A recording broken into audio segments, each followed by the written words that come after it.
Harper Audio presents Stay With Me by J. Lynn, performed by Sophie Eastlake. 1. The Hot Guy Brigade surrounded me. A lot of people believed that the Hot Guy Brigade was a myth, nothing more than a campus urban legend, kind of like the story about the homecoming queen who'd pitched herself out of one of the dorm windows because she was tripping balls on LSD or crack, or she had fallen in the shower and busted her head open or something. Who knew?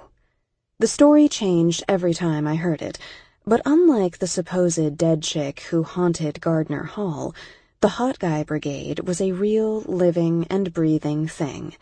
Several things, to be exact. Several hot things.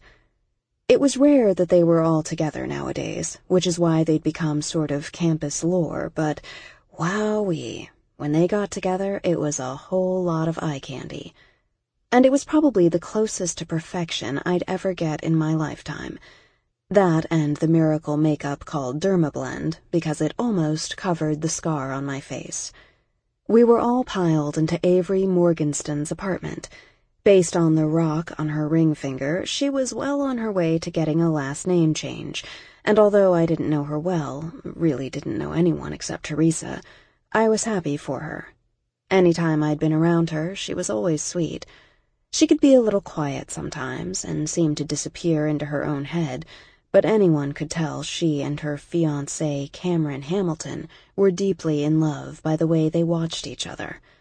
Like the way he was watching her now, as if there were no other woman in the world but her. Even though they were sitting together, Cam on the couch and Avery in his lap, those bright blue eyes were fixed on her as she laughed at something his sister Teresa said. If I had to rank the Hot Guy Brigade, I'd say that Cam was the president. It wasn't just his looks, but also his personality. No one felt odd or left out around him. He had this warmth that was absolutely contagious. Secretly, and I'd totally take it to my grave, I envied Avery. I barely even knew her, but I coveted what she had. The gorgeous hot guy who was also genuinely a good guy who still could make you feel comfortable around him. That was rare. Want another drink? I dipped my head to the left and then back toward the voice of Jace Winstead, and my breath caught a little. Here was the opposite of Cam. Extremely good-looking, but totally did not make me feel comfy when my eyes locked with his deep gray ones. With his swarthy skin, longish brown hair, and almost unreal model good looks, he'd be the lieutenant of the Hot Guy Brigade. He was by far the sexiest out of all of them, and he could be super sweet, like now, but he wasn't as easygoing or charming as Cam, which was why Cam held top position. Nah, I'm good. I raised my half-full bottle of beer I'd been sipping since I'd gotten there, but thanks. He smiled and then moved off, circling his arms around Teresa's waist.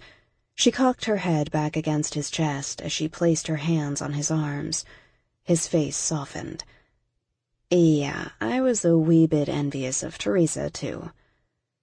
I'd never been in a serious relationship. There hadn't been any dates in high school. The scar on my face had been a hell of a lot more vibrant then, something no miracle makeup could camouflage. And high school kids, yeah, they could be unforgiving when it came to very visible flaws. And even if someone could look past that, with the way my life had been back then, there hadn't been room or time for a date, let alone a relationship. Then there had been Jonathan King. He was in my history class freshman year, really cute guy, and we'd hit it off. For obvious reasons, I had been reluctant to go out with him when he asked, but damn, he'd been persistent, and I'd finally said yes. We'd gone out a few times, but as the relationship progressed and he, being a totally normal guy, had made a move on me one night when we'd been alone in my dorm, I'd been stupidly convinced that since he could see past the scar on my face, he'd been able to see past everything else. I'd been wrong. We didn't even kiss, and we sure as hell didn't go out again after that, and Sample complete. Ready to continue?